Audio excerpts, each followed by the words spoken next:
If you've been going around the good old internet looking for the right podcast to fulfill your New York Yankees needs, well, I'll be the first to deliver the good news to you. You have found it. Here on Yapping Yankees with me, your host, Mike Scudiero, you and I will be discussing the latest news, takes, and talk throughout the entire Yankee universe. Oh, and there may be some ranting on my behalf. Yeah. Anyway, what do you say we get to it? Let's get to yapping! Hello there, my fellow Yankee fans, and welcome to episode 65 of the Yapping Yankees podcast, where we yap about the Yanks and nothing but the Yanks. As always, I am your host, Mike Scudiero, here on this Sunday, September 27th, 2020. Now let's get things started by, as always, giving our shout out to the Team Left Jab United radio network, as well as Grunt Talks MLB. First up, as always, Team Left Jab. They feature Team Left Jab Uncensored and the Team Left Jab United Radio Network. Go follow Team Left Jab on all social media platforms at Team Left Jab and check out their great sports content across anywhere that you find podcasts. Apple, Spotify, Blog Talk Radio, iHeart, you name it, the list goes on, guys. Be sure to check out Team Left Jab. And our other shout out goes to Grunt Talks MLB. Visit their website, grunttalksmlb.com, to see all of their baseball content and where they feature Yapping Yankees. Also follow the main man behind the website, Darren, on Twitter at Yankee Report 28. Special thanks to Grunt Talks MLB and Team Left Jab for helping spread the word every week about Yapping Yankees. And also don't forget, guys, that you can help spread the word about Yapping Yankees every week as well, and stay updated on everything having to do with both me and the Yankees by following me on all social medias. You can follow my Facebook fan page at Mike Scudiero NY, follow me on Twitter at Mike Scudiero, and on Instagram at Mike Scuds97. Well, guys, this is it. In just a couple of hours from now, as I'm recording, the Yankees will play their final game of this shortened 60-game season against the Marlins. Game number 60. And as we said when the season started, if all 60 games are to be played, since the virus had everything up in the air, but as we said when it all started, we'll blink and we'd be right here at the end of the season. And what do you know? We blinked and here we are. Game 60. Episode 65 of Yapping Yankees, and the playoffs start on Tuesday in just 2 short days. It really is hard to believe that we're already here. And you know something? Piggybacking off of me saying if all 60 games are played, it's pretty incredible that they were able to make it the whole way, with the season being threatened a couple of times towards the beginning, if you remember, because of the COVID outbreaks on the Marlins and the Cardinals, and there was doubt that even if they did make it through, not every team may be able to play all 60 of their games, especially if more outbreaks continue to happen, because where are you going to fit in the games with the limited schedule they already had? I mean, as we remember, although we were obviously hoping that the season could be completed from the start, of course, it was never a guarantee because of the virus. But between better fortune with the virus, no more outbreaks happening, and a lot of doubleheaders, this never-before-seen season, with uncharted waters and no guarantees every step of the way, is going to be completed tomorrow with all teams playing the intended 60 games. So they did it. We've made it. And with no guarantees along the way, that is pretty incredible. And although the process was insufferable to get it back all those months ago, we got baseball back, and they were able to get in all the games that they wanted to play. So I think that's definitely worth reflecting on. But this past week, since we spoke last Sunday, as far as the Yankees specifically are concerned, this past week has definitely had its ups and downs, to say the least. I mean, as we'll talk about in a little bit, this whole season has had its ups and downs. But this past week, I think it's safe to say there were more downs than ups. But as far as positives, let's focus on the positives for a second. Yesterday's game basically sealed the deal with DJ winning the batting title in this shortened season after going 4 for 5 yesterday, resulting in him also being the first player in modern history, which is since 1900, 120 years, to win the batting title in both the National and the American Leagues. And to put the cherry on the cake for that, he could also very well, after today, finish with the best batting average in the major leagues this season. And even though it's not your ordinary season this year, that is an incredible accomplishment. And in case you don't know, DJ won his National League batting title back in 2016 when he was with the Rockies. So again, just another accomplishment on his resume to show just how important he is to this organization. We've said it many times. This team simply would not have been what it's been these last 2 seasons without DJ LeMahieu. It's as simple as that. And speaking of guys making a big difference for the Yankees, Luke Voit, the Warrior who has been here for this team all season long, through thick and thin, foot stuff and all, also solidified himself as the Major League Baseball home run leader with his league-leading 22nd home run yesterday. So again, although it's a season unlike any other, through all the craziness, the Yankees have both the American League batting champion and baseball's home run leader in DJ and Voit, respectively. So that's not too shabby. As far as other positives from this past week, the Yankees also had a great game on Tuesday, the only good game in Buffalo this past week against the Jays, in what was otherwise an awful series there, yet again. They have just played terribly in Buffalo this year. Hopefully, they never have to see that place again, other pandemics permitting, of course. And one more positive, the second half of yesterday's game was great. Those are basically the positives. But on the other hand, last week when I spoke to you, the Yankees hadn't lost once since the episode before that. They were in the midst of their 10-game winning streak. Now, since last week, before yesterday, the Yankees had only won once. And I'm not taking away from yesterday's win. It was great. And it was also important as far as trying to nail down the 5th seed is concerned, especially since the Jays beat the Orioles last night, so Game 60 later on today will determine who wins 2nd place in the AL East and the 5th seed in the American League. All the Yankees need to do is win, and they would clinch 2nd place in the East and the 5th seed in the American League. But again, on last week's episode, if you remember, the Yankees had not lost a game since days before the episode from the week before that. And this week, that definitely changed. Because before yesterday afternoon's game, they had only won once since the last time I spoke to you last week. So on the contrary to the Yankees' hot gameplay we had heading into last week's episode in this ever so turbulent and streaky season with this inconsistent Yankee team, as of this past week, this team had made even more errors on defense, totaling 47 after Friday night's infuriating game. 47 errors in 58 games. And adding on one more yesterday, making it 48 in 59 games.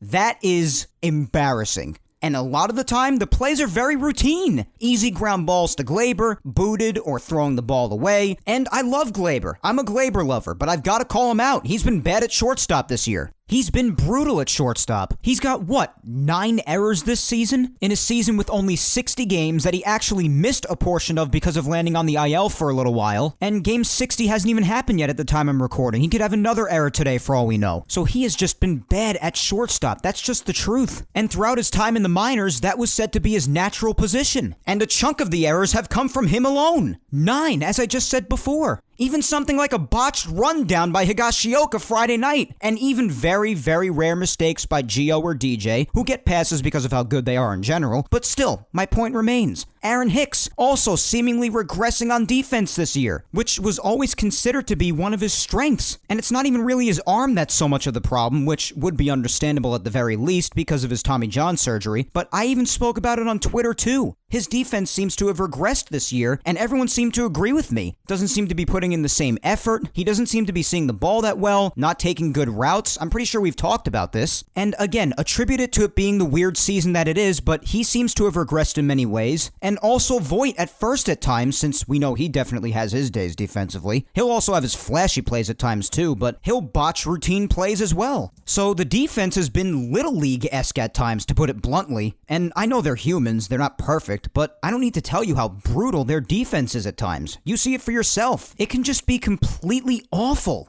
That's just the truth. I'm just telling it like it is. You also have your days where the offense just completely dies. And at times, they even forget their strongest method of scoring, the home run. And although I wish the Yankees would play some more small ball in general, maybe incorporate it just a little bit more, but you know that if they're not even hitting their home runs on top of that, then they're in trouble. They went 6 days, I believe, without a home run. Until, guess who? Tyler Wade broke that streak yesterday with a 2-run nuke.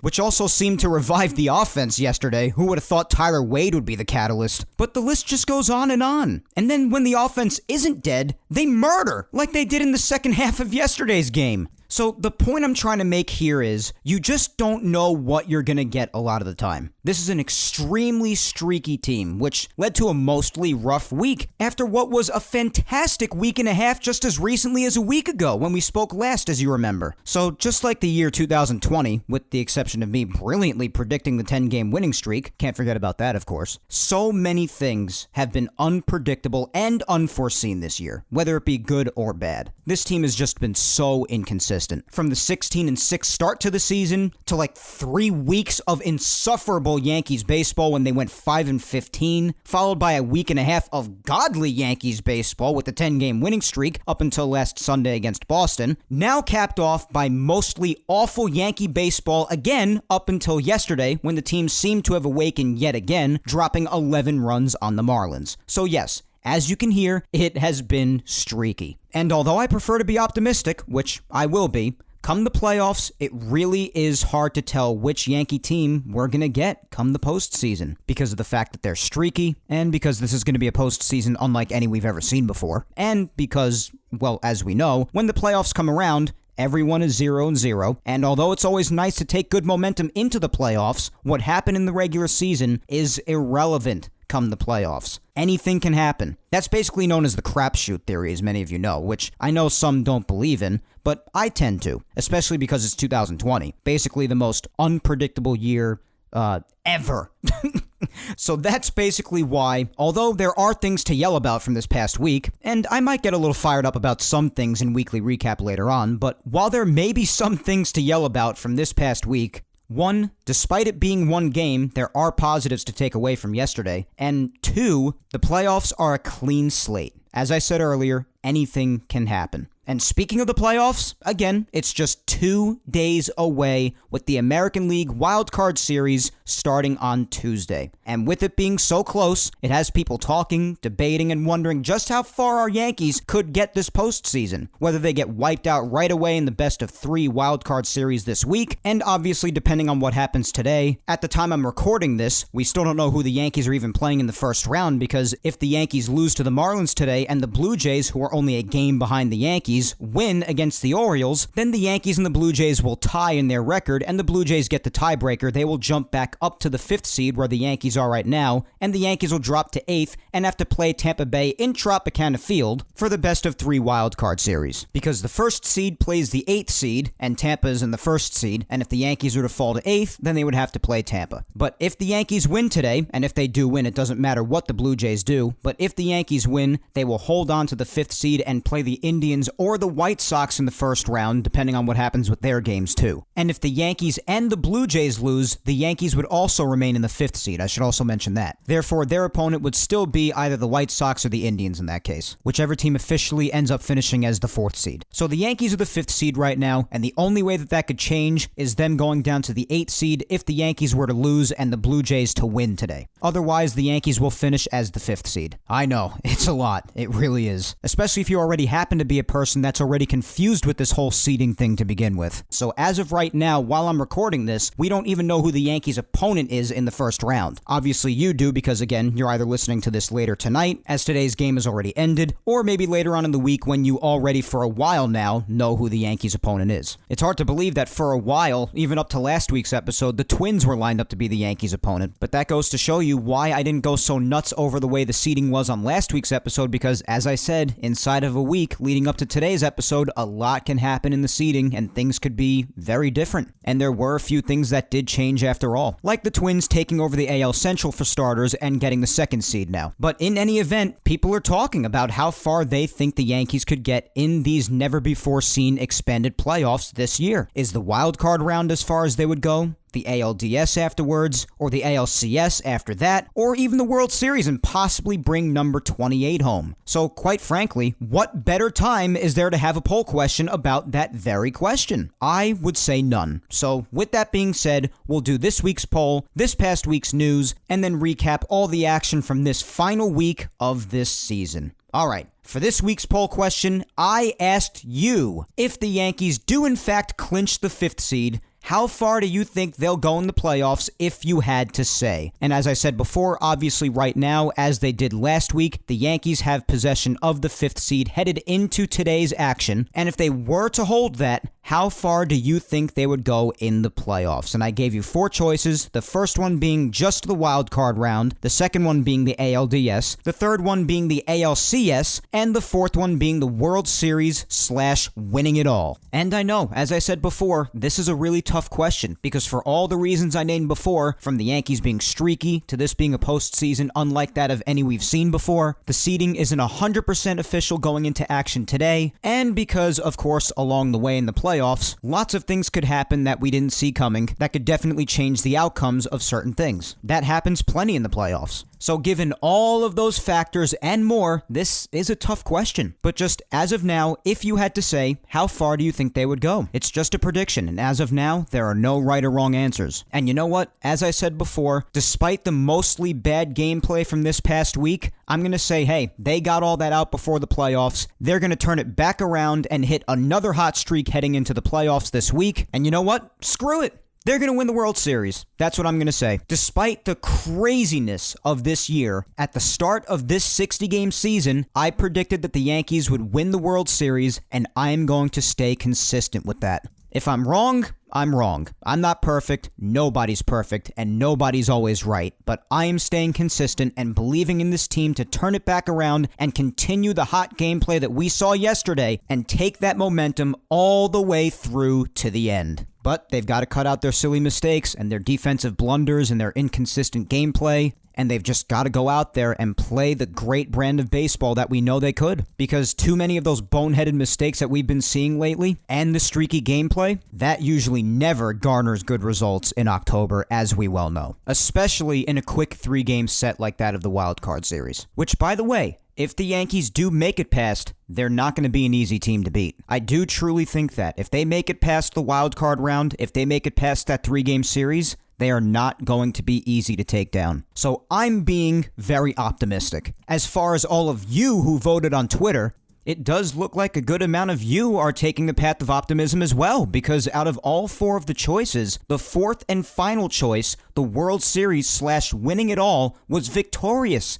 39% of you, out of the hundreds of votes who came in, voted that they would make it to or win the World Series. So again, a lot of you erring on the side of optimism and saying that the Yankees will be bringing home number 28 this year. But then the second choice, on the other hand, happens to be just the wild card round, and 28% of you voted for that. So that came in second place amongst the voting results. So a lot of you also think that they're just going to lose right away in the wild card round in the best of 3. Then in third, with 21% of the vote, was the ALDS, best of 5, of course, as we know. And then finally, in fourth in the results of voting, with 12% of the vote, was the ALCS. So most of you think that they could make it to the World Series or even go all the way and win it. Or on the other hand, completely, you think that they'll just get eliminated right away in the wild card round. And from the time I'm recording now, there's still about an hour left of voting time, so those results could slightly change maybe, but as of now, those are what the numbers look like. But let's hear your thoughts down below in the replies on Twitter. We'll probably read about 10 to 15 as per usual, and then we'll read a couple over on Instagram. First up, we have @TeganGraham23 here on Twitter, and he has a very long reply spanning over a couple of tweets, so I'll read it. But Tegan says, "Do not overreact about these late inconsistencies. The 2000 Yankees finished the year on a 7-game losing streak and lost 13 of the last 15 games. Teams can get hot and teams can get cold at the snap of a finger in the playoffs.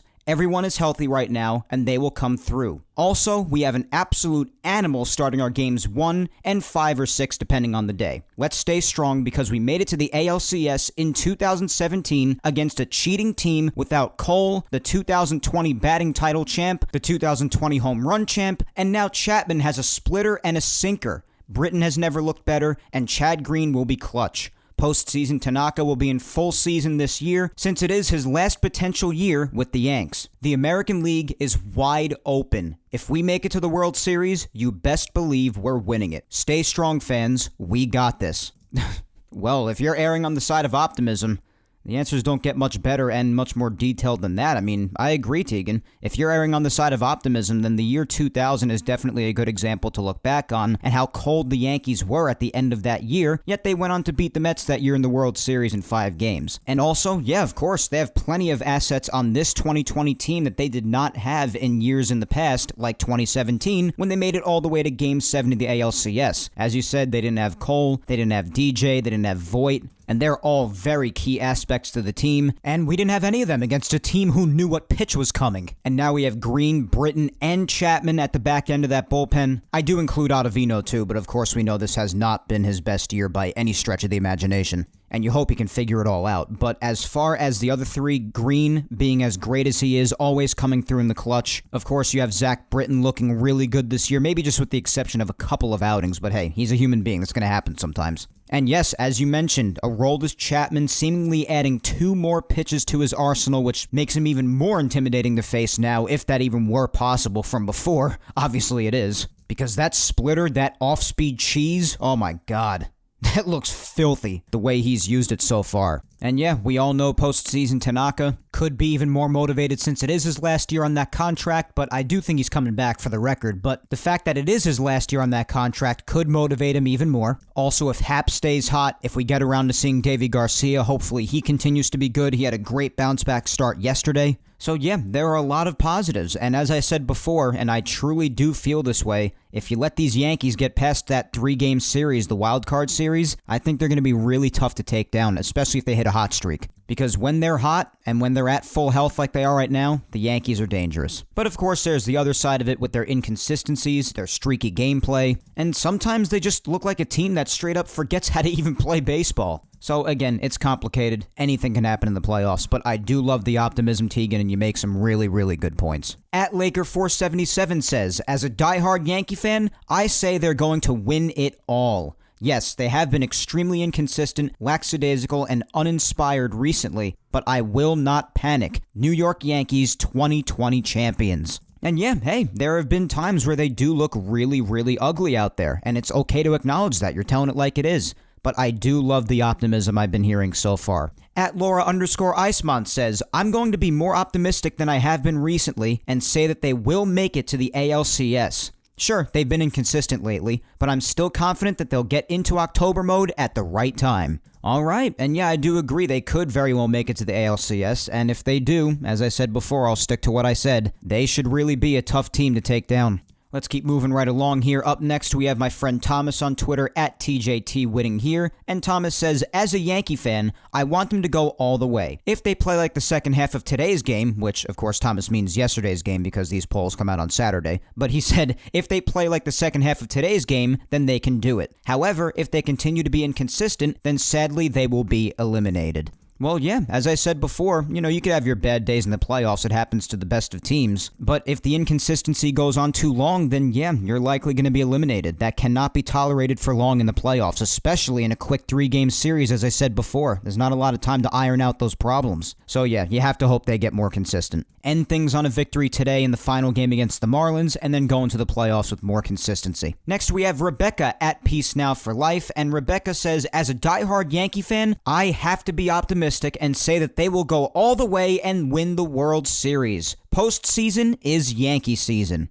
I love the optimism. Love it. At Dwight Rodwell is up next, and Dwight says, I'm going to be confident enough to say that the Yankees will go deep into the postseason despite how they're looking at the end of the regular season now. I don't know how far they will go, but I am going to enjoy the ride regardless of how it turns out. Nevertheless, I hope they make it as far as the Fall Classic, if not winning it all this year. Well, yeah, this ought to be a ride ahead of us. Just like this has been a season unlike that of any we've ever seen before, this is definitely sure to be a postseason unlike that of any we've seen before. As I said at the start of the show, every step of the way this year has been uncharted waters, no guarantees, and not like anything we've ever seen. So it's going to be fun, and it should be interesting, and of course, like you, I hope the Yankees go all the way. My good friend Tina at MountainGal456 says, the New York Yankees will step up. World Series, here we come. I love it. We got a whole lot of optimism here in the comments so far. At MB_923 says it all could depend on who they play in the LDS. Well, yeah, of course, and a lot of it's up in the air right now because, again, as of today, before action begins today on Sunday, we still don't even know 100% who the Yankees are facing in the wild card round, so anything can happen. We obviously don't have any final answers before today's game is played. You have the answer as you're probably listening to this later tonight or later on in the week, but as of right now, as I'm recording before game time here on Sunday, we don't even know who they're facing in the wild card round, so anything can happen. But that's the fun of this question. You're just making a prediction and there are no right or wrong answers. But yes, every step of the way in the playoffs, it always depends what happens where and when, and that's what makes it tough but fun to predict. Then we have Anthony at Rocco's Dad 1, and Anthony says, who knows with this squad? So many high highs and low lows with not a lot in between. It's hard to figure.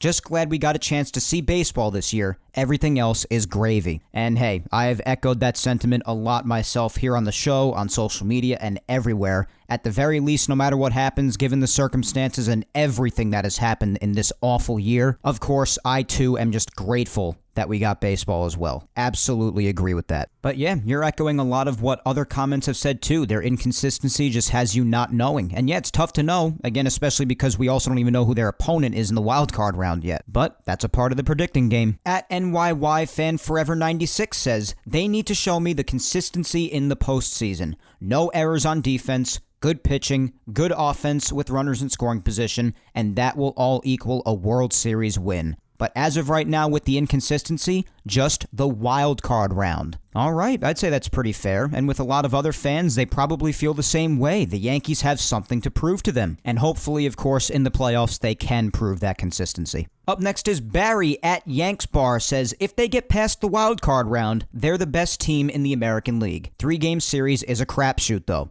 Yeah, absolutely it is, and I've said that already, and I completely agree, and I also completely agree with the fact that if they get past this wild card round, they are going to be damn hard to beat, and they're probably the best team in the American League, especially if they're on a hot streak. So I happen to agree with you, Barry. All right, let's just do a few more. At Valario says, I remember all the games the Yankees lost going into the 2000 series. Sometimes it can take just a little spark to set a team back. Really excited about the future of Garcia and Smith, as they could be our springboard to the 5th spot. Well, yes, another good reference back to the 2000 season. That is definitely true. And by Smith, I think you meant Schmidt, Clark Schmidt. But yeah, as far as him and David Garcia especially, who has shown such great things this season at such a young age, I definitely see Garcia playing a huge role with the team, both potentially in the postseason and in the future. And Clark Schmidt too, who is starting today's final game against the Miami Marlins, and it could be a potential audition to have a postseason role, maybe? It could result in him having a playoff role, perhaps a long relief role out of the bullpen? I don't know. We'll see. But we have definitely gotten to see much more of David Garcia. And if the Yankees do make it past the wild card round, then he should have a pretty big role in the postseason as probably a number 4 starter. Because as we've spoken about, if a Game 3 is necessary in the first round, you'll probably be seeing J Happ out there on the mound for the Yankees. Alan Rosenthal at BicycleMan0402 says, this team is inconsistent, period. The infield defense is horrendous.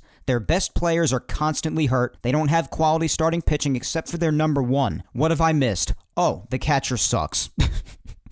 Well, listen, Gary certainly has not had a good season. He has had some really good moments here towards the end of the season, but of course, for most of the season, Gary Sanchez, honestly, Gary defender or not, and I have defended Gary a lot in the past, I really have, but Gary defender or not, Gary Sanchez was horrible for the vast majority of this season, and that's just the truth. But hopefully he can take those hot moments into the playoffs. As far as the team's inconsistencies, we've spoken all about that, I agree, and that needs to be corrected. But as far as starting pitching, obviously you gave credit to Garrett Cole. I do have confidence in Tanaka in the postseason and imagine him dialing it up even more this year since it could potentially be his last year with the Yankees. I don't think it will be, but it could be. So I believe in him, and I believe that's what Teagan said earlier in the replies, and I happen to completely agree with that. Especially with Tanaka getting all nostalgic on Instagram with those posts about him remembering when he signed with the Yankees and that free agency is coming up. So I think we'll also get postseason Tanaka this year, even on another level. But that's just what I think. What do I know? It could go totally the other way of what I'm saying. But that's the fun of predicting. All right, let's finish off here on Twitter with Ron Fodor at Fodor _Ron, and Ron says, Yankee fans always want our team to win the World Series, but just like 2020, the Yankees are producing some very unexpected results. Judge, Stanton, Sanchez, and Torres, and extremely inconsistent pitching. Not a recipe for a World Series winner. They should beat Cleveland, maybe.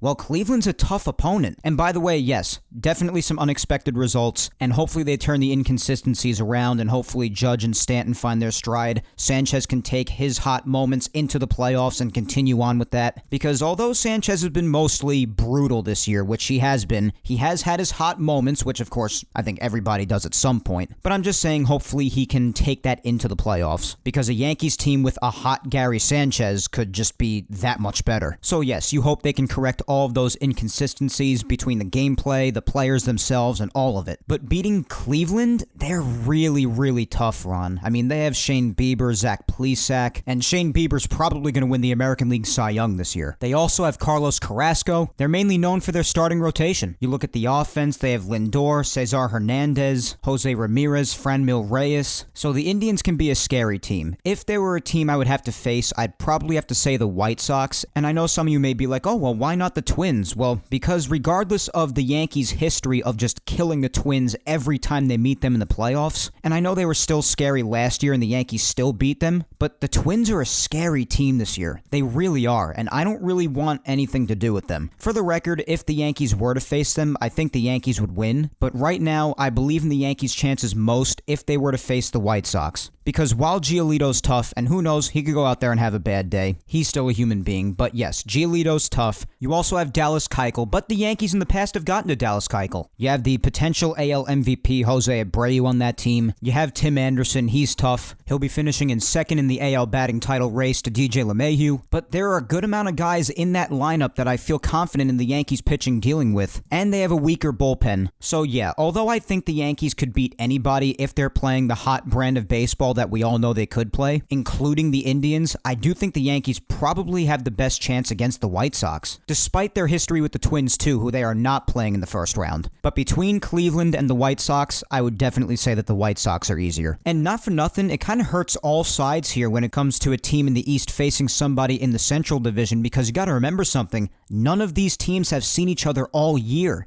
Eastern teams have only been playing other Eastern teams in their own division and in the other league, and the same thing goes for the Central teams and the Western teams. The Eastern teams haven't seen the Central teams teams haven't seen the Western teams, and the teams in different regions have not seen each other all year long, so that could also hurt all the teams involved here because they haven't seen each other all year long. There are just so many factors at work here. But speaking of a team the Yankees have seen this year, I don't even need to tell you or the Yankees how tough Tampa Bay is. The Yankees went 2-8 against them this year head-to-head. We all know how tough they are, especially at the Trop, which is where the Yankees would be playing if they had to face them in the wild card round. And it would also be very interesting because of all the drama that took place between the two teams, with the ball thrown at Michael Brasseu's head, and the whole stable of pitchers who could throw 98 miles an hour sort of thing that the Rays came back with after that. And the tensions between the two sides are just like at an all-time high. So although in everybody's heads the series automatically goes to Tampa, that would be an interesting matchup. I do definitely think it's possible for the Yankees to beat them in that wild card round, and boy, what an ending that would be to that rivalry this year, right? But from this discussion, I think it's obvious that no matter who the Yankees face, there are very positive attributes to all of their potential opponents. And despite their inconsistent and oftentimes very frustrating gameplay, the Yankees have plenty of positive attributes of their own, obviously. They have Garrett Cole, they have Tanaka for how he usually is in the playoffs, they're riding in with a hot J Happ right now, a promising young stud in Davy Garcia. When the lineup isn't blowing opportunities and they're playing to their highest potential, you definitely don't want to have anything to do with the Yankee lineup. And of course at the back end of the bullpen with guys like Chad Green, Zach Britton, Aroldis Chapman, and even Adam Ottavino when he's on, you don't want anything to do with the back end of the bullpen. So we just went through all those teams for this one reply, and I think the point is here that no matter who they face, all of these teams have their positive attributes to them, and the Yankees are simply just going to have to get it done, no matter who they face. And sure, you'd rather some teams over others, like I'd rather face the White Sox than Tampa, but regardless of who they face, they're going to have to get the job done. If it's meant to be, they'll beat them, and they'll do it. But I spent plenty of time answering that reply. I hope I answered it to your liking, Ron. But that's all for the Twitter replies today. Let's move on to Instagram, and then we'll move on to Yankees news, recapping this past week's action, and I'll give one more final run-through through of the potential things that could happen as far as opponents for the Yankees after action is over today, heading into the wild card round on Tuesday. And speaking of the wild card round, that is kind of creepy to think about that since it's only best of 3 and it's starting on Tuesday, if the Yankees get eliminated, the season could already be over by the time I talk to you next Sunday. That's a scary thought, and I don't know why I just put that into my head, but anyway, moving along. Time to move on to Instagram to finish off the poll segment. God, I really don't know why I do that to myself.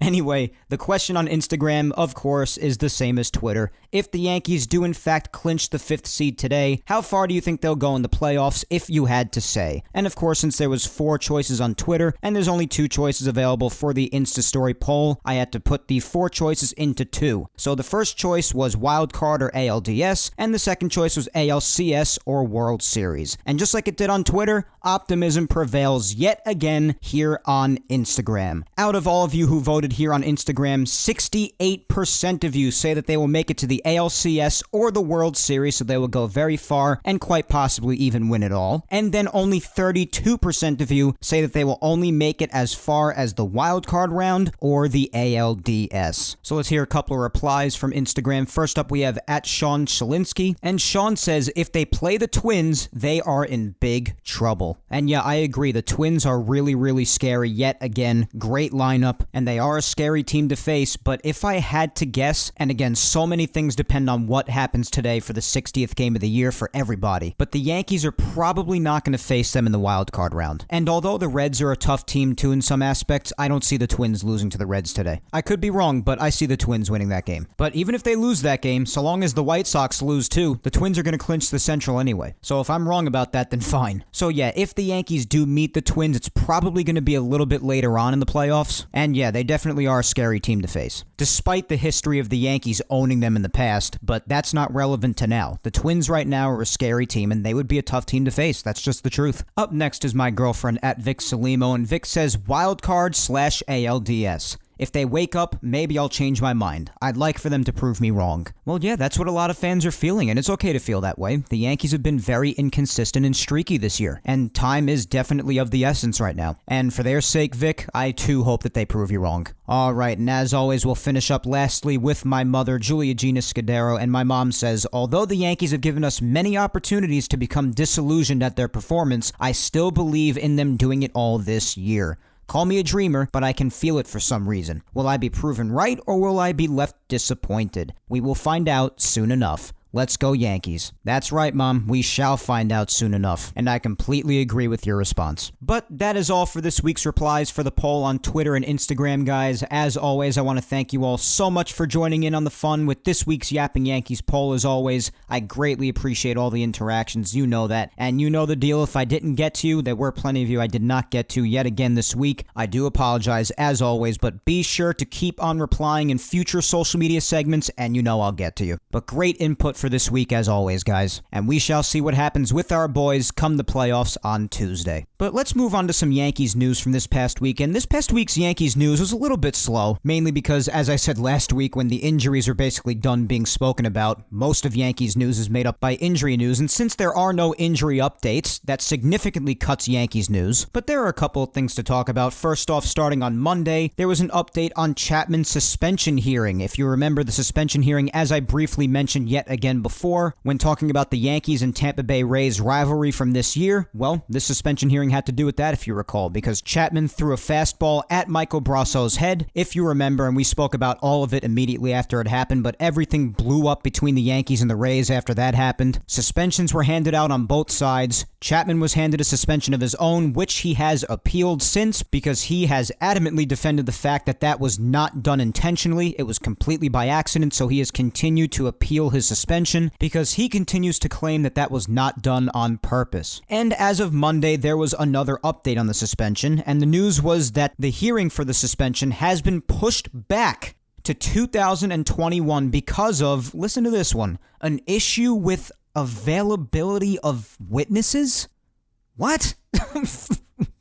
I was just as confused as everybody else when this update came out on Monday. I was like, what does that even mean? Availability of witnesses? That's a bizarre reason to push back all the way to next year. But Obviously, as I just said before, Chapman has filed multiple appeals, and that's why this is still going on. He still swears up and down that the pitch was completely by accident and was not done intentionally, so he hasn't even been suspended as of yet, as we know, because of this appealing, and now the issue has been pushed back to 2021 and will have to wait to be resolved until then. But availability of witnesses, that is just bizarre. But that's the update with Chapman. On Tuesday, a couple of roster moves were made. The Yankees sent down Michael King to the alternate site after he pitched on Monday, and they signed Tyler Lyons to a major league contract and brought him up, at least for now. You remember Tyler Lyons from last season, and they likely did this to get another fresh arm out there in the pen since King had thrown quite a bit of pitches the night before on Monday. But I had that feeling it would be short-lived, and it would be because then, on Friday, after a slow news week with the Yanks, Tyler Lyons was optioned back to the alternate site, and Miguel Yajure was recalled to the major leagues. But then, after yesterday afternoon's game, though, on Saturday, after he tossed 2 scoreless innings, Yajure was sent back to the alternate site as well, so that Clark Schmidt could come up and make his start today against the Marlins in game number 60. And the Yankees did officially announce today bringing up Clark Schmidt to pitch today's game. And one last thing as far as news is concerned in Yankees news for this past week, it was announced that Giancarlo Stanton will not be opting out of his contract, the 13-year contract that the Marlins signed him to heading into 2015, and now has 7 years and $218 million remaining after this season, with a club option in 2028. The Yankees took on the contract, of course, when they traded for Stanton heading into the 2018 season, for those who don't remember. So, like him or not, Giancarlo Stanton is likely going to be in pinstripes for quite a while longer, and as expected, he will not be opting out of his contract. I can't imagine much of anybody thought that he was going to opt out of it, but now he has officially confirmed that he is not.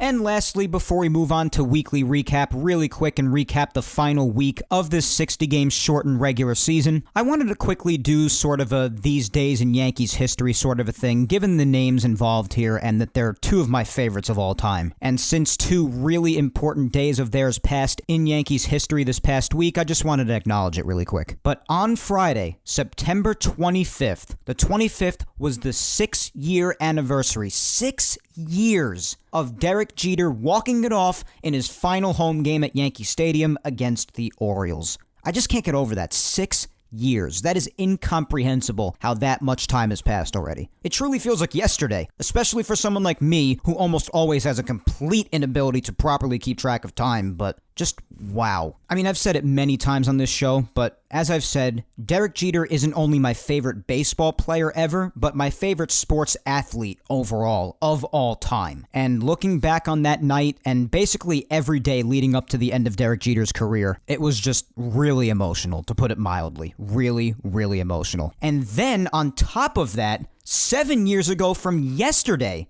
Mariano Rivera pitched his final game all the way back in 2013, 7 years ago. And I really just wanted to acknowledge these 2 days in Yankees history because, as I said before, these are 2 of my favorites ever. And on the anniversaries of big days at the end of their careers, I just really wanted to touch on that really quick. So, Jeter's final game at the stadium was 6 years ago from Friday, and then 7 years ago from yesterday was Mo's final game, when Pettit and Jeter went out to the mound to get the ball from Mo, and it was just one of the most touching moments I've ever seen. Mariano just breaking down, crying in Andy's and Derek's arms, and I was basically a mess too. It was not easy for me and millions of other people, to say the least, to say goodbye to these guys. And both of their nights were so emotional, and the beauty of both of those moments for them were so deserved. So I just wanted to dedicate a couple of minutes to 2 of my favorites ever on those key days in Yankees history. Alright, before we wrap up today, let's recap this past week's action. And as we said earlier on in the show, although this past week was filled with more downs than ups, if you had to say, it was just really streaky and inconsistent gameplay, as we've seen for most of this season. Now, if you remember last Sunday when the Yankees were playing the Red Sox with their 10-game winning streak on the line, when I finished recording last Sunday's show, the Red Sox were winning 6-0 at the time. And the Red Sox went on to win that game by a score of 10-2. So from when I finished taping last Sunday Monday, the Red Sox ended up adding on 4 more runs, and the Yankees would end up putting just 2 on the board, one being on a run scoring on a Luke Voit double play, and then in the 9th inning on a solo shot by Luke, so both runs are by Luke Voit, and that solo shot was his 21st of this season. But again, the Yankees would lose that game 10-2. They would lose their 10-game winning streak and also their 12-game winning streak against the Red Sox head-to-head. And as I said before, with the exception of Tuesday and the second half of yesterday's game, this would also lead to a mostly really bad baseball week for the Yankees to end the season. I don't know what's going to happen later today, but up until the second half of yesterday's game, other than Tuesday,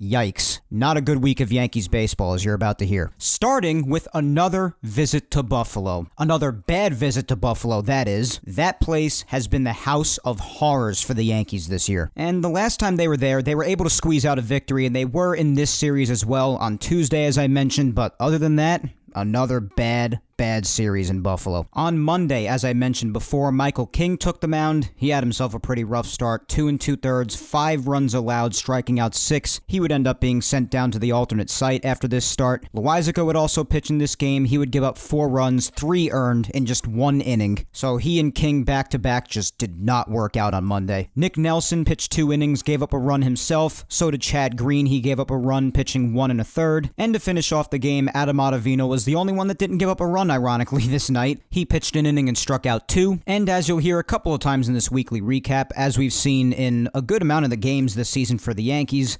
defense also made 2 errors, and they would go on to lose 11-5. Just overall, not a very fun night. It started off okay, though, because believe it or not, in this game, the Yankees got on the board first on an RBI single by Gio Urshela in the top of the second, but then after that, the Blue Jays would immediately pile on. In the bottom of the third, Bo Bichette, RBI single, all tied up at 1, as this was when they started to get to Michael King, and Michael King had actually pitched a scoreless first 2 innings, but then, as typical in a lot of his starts or appearances, whenever he hits his 3rd or 4th inning of work or so, whenever he's out there, something just seems to happen to Michael King, and he just falls apart. And that was appropriate again for this game, because in his 3rd inning of work, as you'll hear, he just fell apart. Then Teoscar Hernandez gave the Blue Jays a 2-1 lead on an RBI single, and then Randall Grichuk hit an RBI single, making it 3-1. Vlad Guerrero Jr., who just killed the Yankees, 2-run double, made it 5-1. Then in the bottom of the 4th, Bo Bichette, RBI single, made it 6-1. Teoscar Hernandez again, RBI single, making it 7-1. Lourdes Gurriel Jr. hit into a double play, driving in another, making it 8-1 Toronto. Then Vlad Guerrero Jr. yet again, RBI double, 9-1. And then Randall Grichuk hit a solo shot to make it 10-1. So the Blue Jays just absolutely bombed the Yankees on offense. 10 unanswered runs. Then in the top of the 7th, Gio Urshela would ground out, driving in 1 more. Gleyber Torres would come home to score. It was 10-2 Blue Jays, but then the Blue Jays answered right back on a solo shot by Alejandro Kirk, made it 11-2, and then the Yankees would tack on 3 more in the top of the 9th. Mike Tauchman hit a bases-clearing 3-run double. I know, shocking. Mike Tauchman did something. He was really dead for most of this season, too. But that bases-clearing double made it 11-5, and that's how the Yankees would lose. And then the next day on Tuesday, with the revitalized Yankee offense behind also a really good start by Garrett Cole, and I had a feeling the Yankees would win on this day because of Garrett Cole being on the mound, and I just overall felt good about the game. The offense was also facing Tanner Roark, who has just been really having a bad season. He also happens to be facing the Orioles in today's game on Sunday, so hopefully he could bomb really nicely against the Orioles, and the Yankees for sure could have the 5th seed. But anyway, that's neither here nor there. Let's just focus on Tuesday for now. Garrett Cole on the mound, yet another great start for the Yankees ace. 7 innings, just 1 run allowed, 7 strikeouts, and he just looked really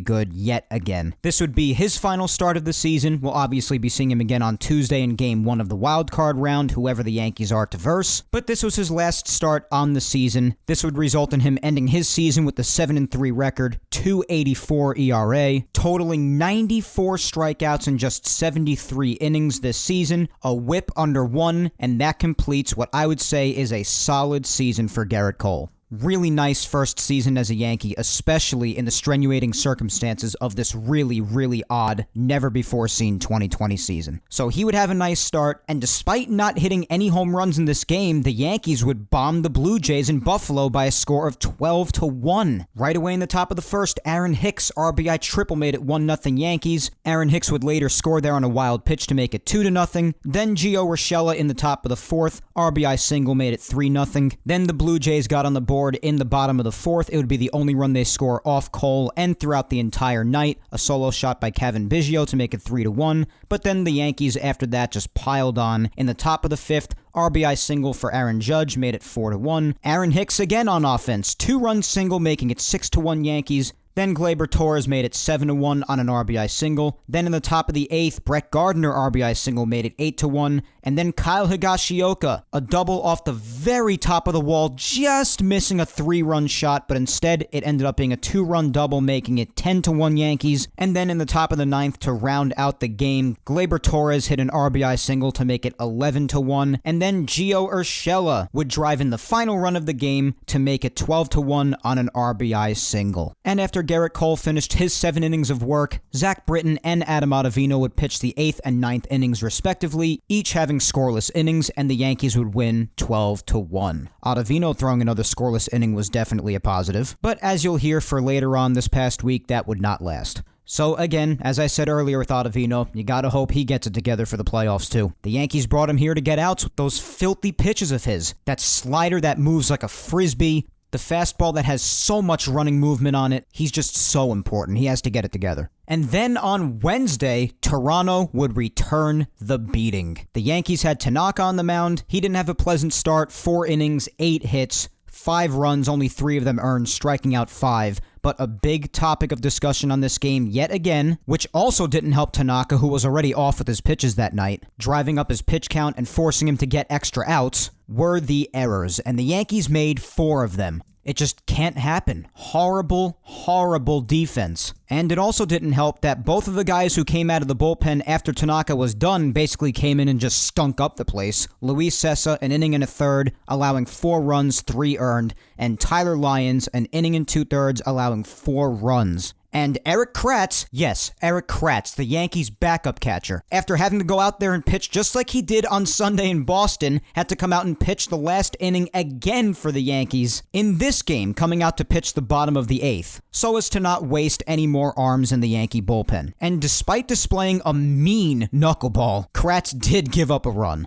But again, just a really, really bad game for the Yankees. The pitching was off, the defense was awful, the offense was lifeless, and it was just yet another example of the streakiness and the inconsistency of this Yankee team. In the bottom of the first, Vlad Guerrero Jr. just continued to kill the Yankees. RBI single made it 1-0. Then Teoscar Hernandez scored on a throwing error by Gary Sanchez, so that made it 2-0 Toronto. And then on the top of the second, the Yankees would get their only run of the night, and it was on a passed ball by Blue Jays catcher Danny Jansen. Luke Voit came home to score. But then from there, it was all Blue Jays. Bottom of the third, Vlad Guerrero Jr. again. I feel like I keep reading his name over and over again, but it's not even over yet. That's the funny part. RBI double made it 3-1 Toronto. Then Danny Jansen, batting under 200, but seeming to have a great time killing the Yankees this year. He hit a solo shot to make it 4-1 Toronto. Then Randall Grichuk, RBI single, 5-1. In the bottom of the 6th, Vlad Guerrero Jr. grounded into a force-out, driving in another, making it 6-1. Lourdes Gurriel Jr. RBI single, 7-1. Travis Shaw RBI single, 8-1.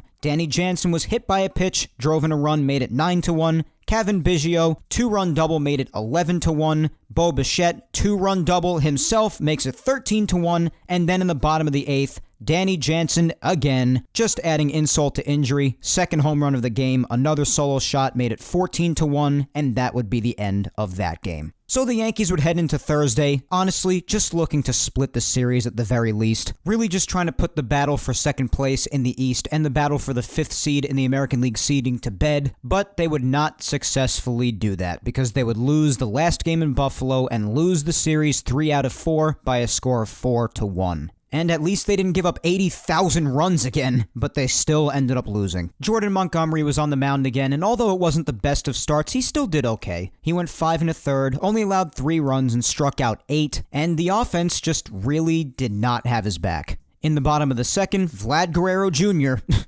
You're probably just saying, how many times, Mike? Well, this is what happened. What do you want me to tell you? In the bottom of the second, Vlad Guerrero Jr. hit a solo shot off of Jordan Montgomery to make it 1-0 Jays. And then in the bottom of the third, Bo Bichette, RBI double, made it 2-0. Bottom of the sixth, yes, the Yankee offense still dead quiet up to this point. Bottom of the sixth, 2-run double by Alejandro Kirk, made it 4-0 Jays, and boy, did he have himself a hell of a series too. And then in the top of the eighth, the Yankees would put their one and only run up on the board on an RBI single by Gio Urshela to make it 4-1 Blue Jays, and as I said before, that would be the score that the Yankees would lose by. At least they didn't make any errors. But they did make the big error of losing this series 3 out of 4 and continuing awful gameplay over there in Buffalo. I just hope, again, as I said earlier, I hope they never have to see that place ever again. Playing there this year was a nightmare for the Yankees. But putting that in the rearview mirror, the Yankees would get the hell out of Buffalo and come back home to the Bronx to host a 3-game set, the final series of the season, against the Miami Marlins. Now, Friday night's game.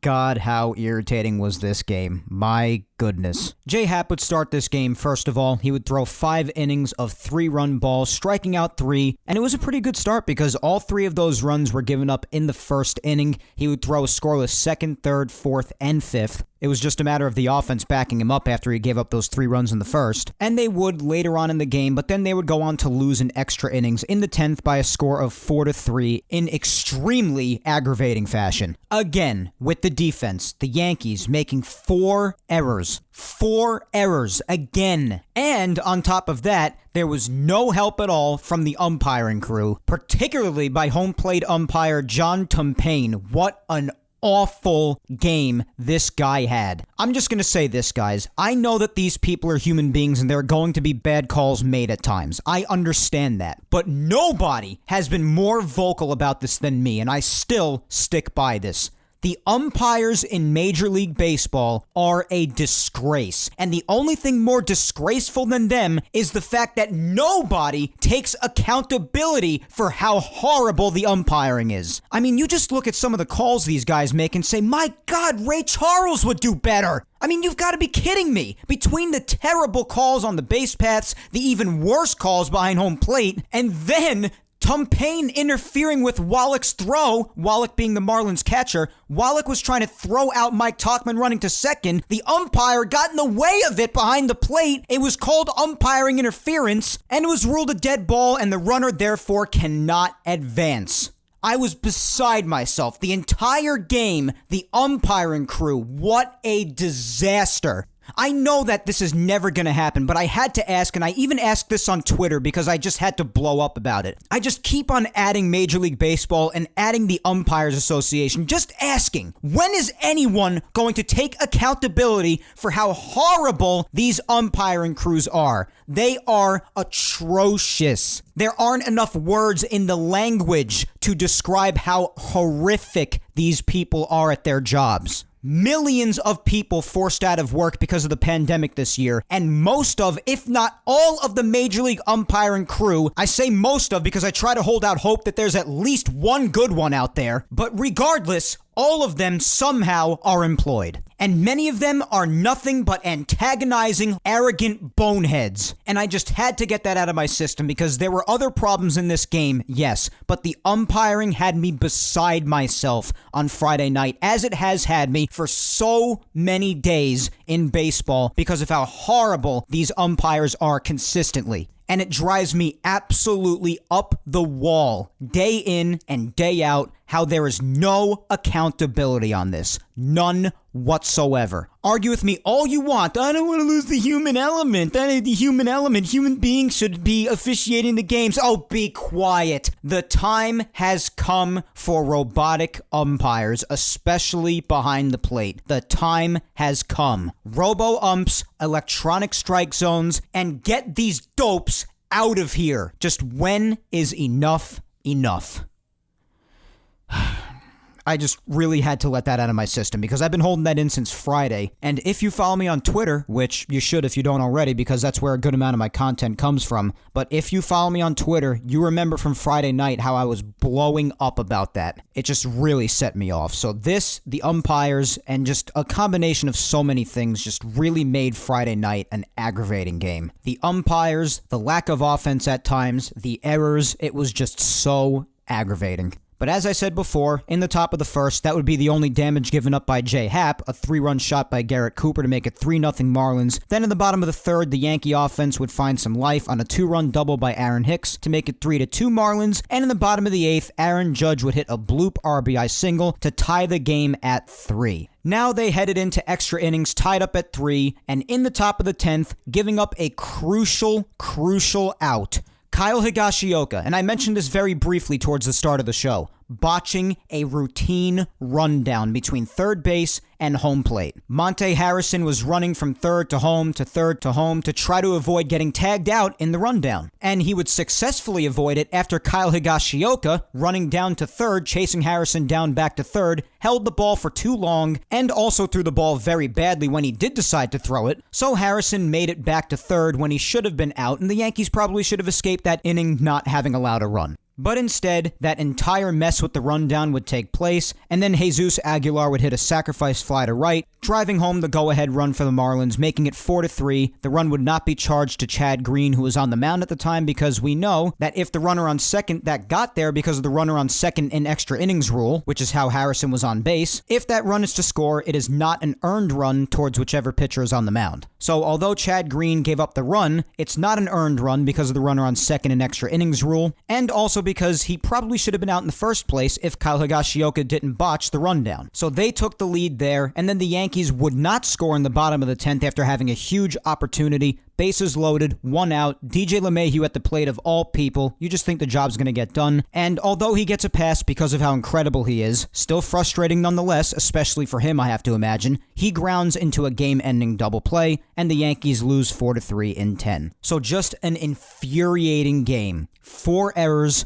horrible umpiring, both with umping itself and not knowing how to get the hell out of the way when a catcher's trying to throw a runner out at second, and the offense yet again blowing countless scoring chances. So yeah, as I said, throughout this past week, lots of frustrating things, lots of inconsistent gameplay, and mostly not fun baseball to watch. Fortunately though, particularly in the second half of yesterday's game, the Yankees would bounce back and even up the series. Deivi Garcia was on the mound for his final start of the regular season, trying to bounce back from his only bad start that he's had this year in Boston last Sunday, and he really did bounce back. 6 2/3. He did give up 4 runs, but that 4th run came home after Adam Ottavino came in for him in the 7th inning, and he allowed the run that Deivi left on base to come home and score. So just when he himself was in the game, Deivi Garcia gave up 3 runs and struck out 7. So it was a really good bounce back start for the kid, I would say. Just like J. Happ the night before, he gave up all 3 of his runs in the 3rd inning, so he really only had 1 really tough inning. Ottavino had to come in and get that final out of the 7th inning for him. He just pitched for that 1 out and gave up 2 hits and that 1 run that Deivi left on base, so that run was charged to Deivi and not Ottavino. And then Yajure, who had just been called back up from the alternate site, pitched 2 scoreless innings, striking out 4. With the other main story of this game being, in the second half of the game, the revitalized Yankees offense jump-started by none other, as I said earlier on in the show, than Tyler Wade.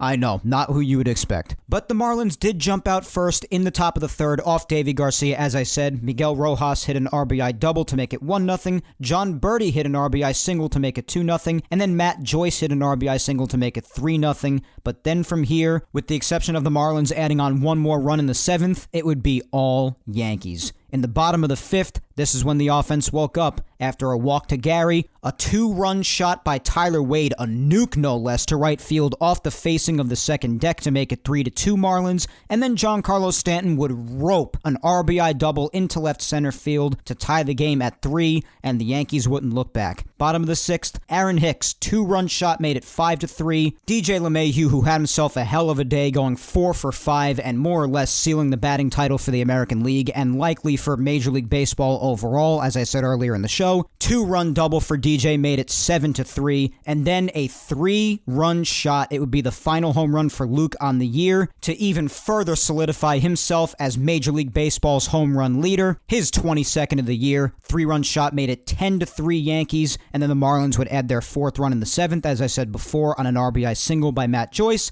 And then in the bottom of the 7th, DJ LeMahieu again. RBI single made it 11-4, and that is the score the Yankees would win by. So DJ having himself quite the day, clearly did not enjoy grounding into that game-ending double play the night before. And heading into today, Game 60, the game has some value today as far as seeding is concerned. As I said earlier in Yankees news, the Yankees are sending Clark Schmidt to the mound to face Jose Urena. And at this point, before we usually end, I would usually give you what's ahead in the schedule, but all that's ahead is Tuesday when the wild card round starts, and we don't even know who the Yankees' opponent is just yet, as we said. It all depends on the Yankee game today, the Orioles and Blue Jays game today, the White Sox game, the Indians game.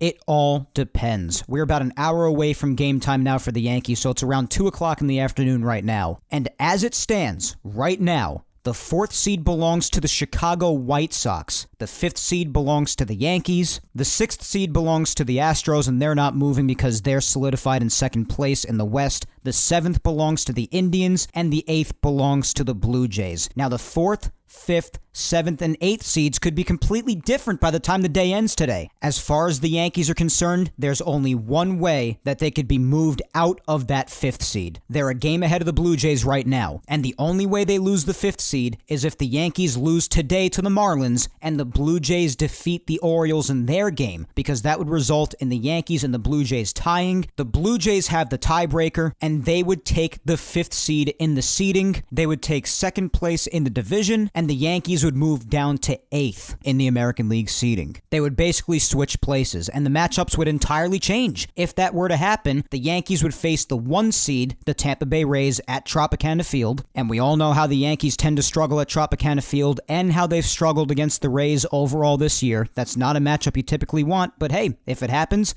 got to get the job done. As I said before, all of these potential opponents have a lot of positive attributes to their club. So regardless of opponent, you just got to get the job done. But it is still worth talking about who their opponent could potentially be. And of course, by the time you're listening to this later tonight or later in the week, you already know who the opponent is by now. But I'm just saying this because I'm recording before action even gets started today. So that's what would happen with a Yankees loss and a Blue Jays victory. Now, for the Yankees to keep the 5th seed, all they would have to do is beat the Marlins today, because if they won, it's impossible for the Blue Jays to tie them and take their place in the seeding. So if the Yankees won today, regardless of what the Blue Jays do, the Yankees clinch 2nd place in the East, and they will also clinch the 5th seed in the American League seeding, even if the Blue Jays win today. And if they both lose, obviously things would also remain the same. The Yankees would finish in the 5th seed, and the Blue Jays would finish in the 8th, and the Yankees would be waiting on the Indians game and the White Sox game to see who they would be versing in the first round. And it would either be the Indians or the White Sox, depending on what happens with them and who takes the 4 seed, because the 5 seed versus the 4 seed. So if the White Sox win, they will clinch the 4 seed no matter what the Indians do, and the Yankees will be facing the White Sox. If the White Sox lose and the Indians win, the Indians would retake the 4 seed, and the Yankees would face the Indians. Now, I happen to see this as the most likely scenario because the White Sox are facing the Cubs today, and there's a very good chance the Cubs beat them because the Cubs are a very good team. The Indians, on the other hand, they lost a bad game to the Pirates yesterday, and the Pirates stink. So I expect the Indians to bounce back today against the Pirates and beat them. And again, if that were to happen and the White Sox were to lose to the Cubs, then the Indians would retake the 4 seed. Therefore, the Yankees would face the Indians in Cleveland. Because regardless of who they face, the White Sox or the Indians, the Yankees are going to be on the road. Because as we've established, the best that the Yankees can do is clinch the 5 seed. And the 5 seed is on the road to whoever the 4 seed is. But of course, all this talk about the 5 seed against the 4 seed could all be for naught if the Yankees lose today and the Blue Jays win, because then the Yankees would go down to the 8 seed and have to face Tampa in the first round anyway. So again, the point of all of this is to remind you just how much could change after today's games. I personally think that regardless of how it happens, the Yankees are going to clinch the 5th seed today. And then I just told you before what I think will happen at that point. I do think the Indians bounce back today and end up beating the Pirates. And I'm predicting that the Cubs hold off the White Sox today. So I'm predicting the Yankees face the Indians. That's what I'm predicting. I could be totally wrong, and the whole thing could collapse. I don't know. As far as the Yankees' hopes to clinch the 5 seed, obviously the easiest way for that to happen would be for them to just beat the Marlins today and win the series and end the season on a high note. Carry that same momentum from the second half of yesterday into today and continue to take that through to the playoffs. So, if the Yankees win today, that's great. That's the momentum that you'd want to take into the playoffs. But if not, regardless of their opponent, once today's games are said and done, they've got to iron out their kinks. And most importantly, remember that come Tuesday, everyone is starting at 0-0. It's a clean slate, and anything can happen.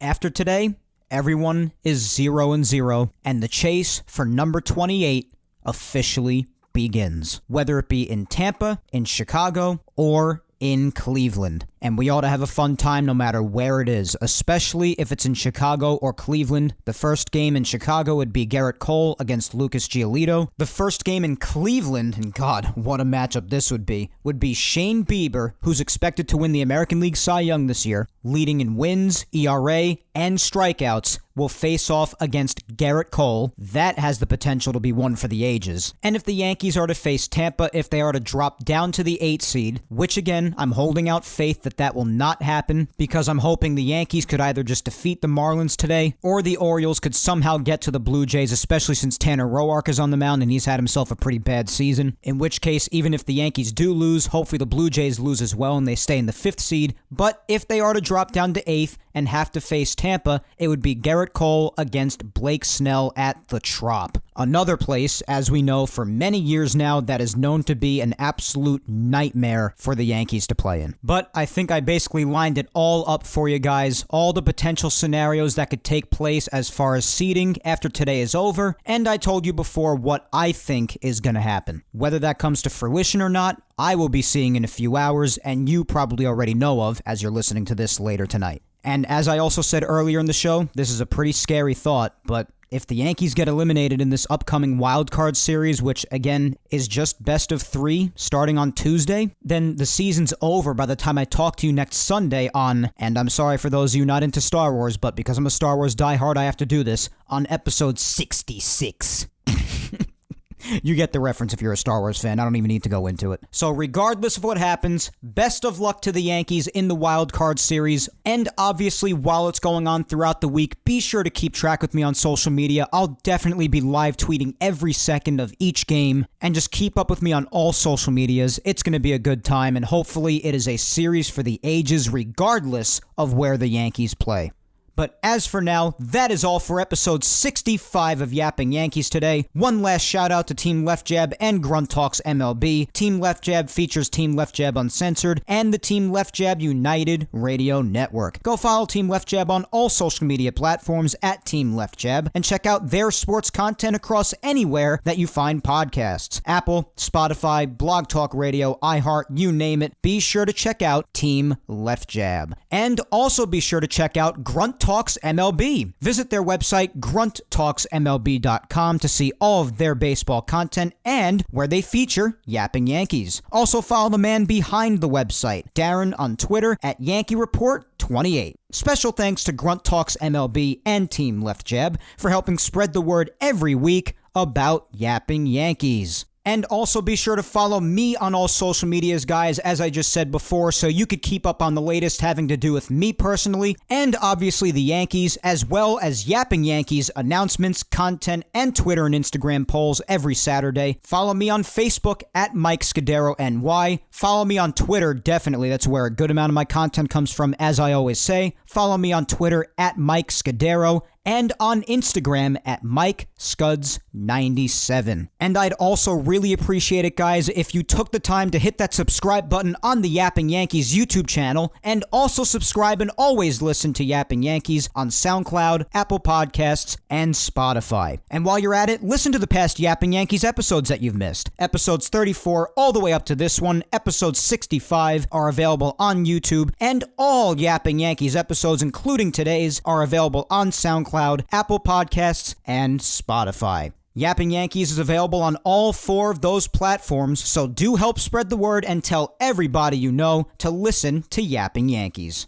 Once again, Thank you, 3000, for listening to me yap today, guys. I am Mike Scudiero, and I will talk to you next Sunday, October 4th, when I come at you with episode 66 of Yapping Yankees, hopefully after a wild card series win and the Yankees being in the American League Division Series facing off against either the Blue Jays or the Tampa Bay Rays. Until then, guys, hang in there, be patient. Please stay safe out there, look out for your loved ones, and enjoy this week's wild card series. I definitely hope it's one that we could look back on with much excitement and happiness. And as usual, I will be going along on the ride with you guys on social media all throughout. I am both so nervous and excited, as I'm sure you are. Don't forget though, it's okay to have your concerns headed into October, but remember, everyone is 0-0, clean slate, and anything can happen. Enjoy the wild card series, guys. Take care, and let's go Yankees!